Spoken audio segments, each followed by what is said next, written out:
ঢাকার উত্তরায় milestone school and কলেজে বিমান বিধ্বস্তের ঘটনায় নিহত ২ শিক্ষার্থী আবদুল্লাহ সামিম ও আয়মানের কবরে শ্রদ্ধা জানিয়েছেন বিমান বাহিনীর একটি প্রতিনিধি দল। মঙ্গলবার দুপুরে প্রথমে ভেদরগঞ্জ উপজেলার ডিএমখালী মাঝিকান্দি এলাকার আবদুল্লাহ সামিমের কবরে ও পরে নারায়ণপুর এলাকার নিহত আরেক শিক্ষার্থী আয়মানের কবরে শ্রদ্ধাঞ্জলি অর্পণ করেন তারা। Abdullah Samim milestone school and কলেজে ৬ষ্ঠ শ্রেণীর শিক্ষার্থী ও আয়মান ৪র্থ শ্রেণীর শিক্ষার্থী। তাদের দুজনের গ্রামের বাড়ি শরীয়তপুরের ভেদরগঞ্জ উপজেলায়।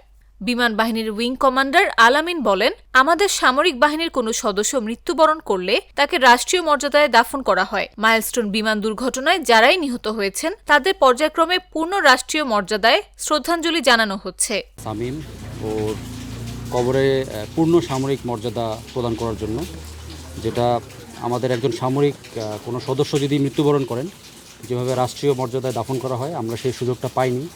তো পর্যায়ক্রমে আমরা সবগুলো যারা শহীদ বাচ্চা স্টুডেন্ট তাদের সববার কবরে গিয়েই পূর্ণ সামরিক মর্যাদা প্রদান করছি বিমান বাহিনী প্রধানের নির্দেশে।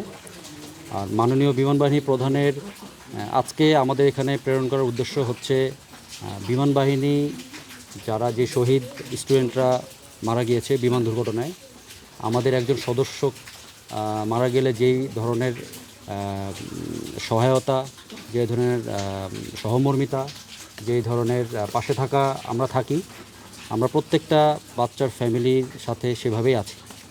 আজকে আমরা এখানে আবদুল্লাহ সামিমের কবর সামরিক মর্যাদা দিলাম, কবর জিয়ারত করলাম, দোয়া করলাম এবং আমরা পাশের ইউনিয়ন পরিষদে আমরা আয়মান ওই স্টুডেন্টের বাসায় যাব, ওর পিতামাতার সাথে দেখা করব। আমরা সেম মাননীয় বিমান বাহিনী প্রধানের যেই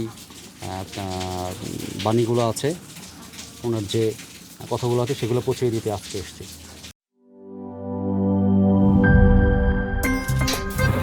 আমার একটা স্মার্ট সিদ্ধান্তে 25% গ্যাসের খরচ কমেছে। ভাবছেন কিভাবে? সাধারণ গ্যাস স্টোভ বদলে আমি এনেছি আরএফএল গ্যাস স্টোভ। এর সাইন্টিফিক নজল ও ব্রাস বার্নার ক্যাপ সমানভাবে তাপ ছড়িয়ে রান্না করে দ্রুত, তাই গ্যাসও বাঁচায় 25%, টাকাও বাঁচে 25%। আরএফএল গ্যাস স্টোভ নিরাপদ ও গ্যাস সাশ্রয়ী।